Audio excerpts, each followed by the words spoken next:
Si Police Superintendent Victorino Romanillos mao karoy bagong hepe sa kapulisan sa San Carlos ug usa sa iyang prioridad mao ang pagsugpo sa ginadiling droga ug ang paghatag og refresh training sa mga barangay tanod sa dihang ninghimo sila og courtesy call ni Mayor Gingo Valmayor Jr. niadtong Hulyo 15 ning tuiga didto sa City Hall.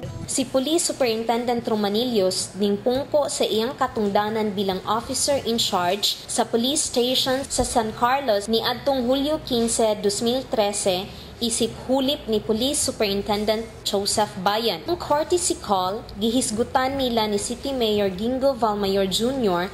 ug Police Superintendent Romanillos ang traffic ordinance sa San Carlos, kawat ug gang war sa pipila ka mga fraternities. Ang problema kaniadto nga nasulbad na apan mitumaw na usab sa pipila ka mga panghitabo karon. Matud pa ni City Mayor Gingo Valmayor Jr.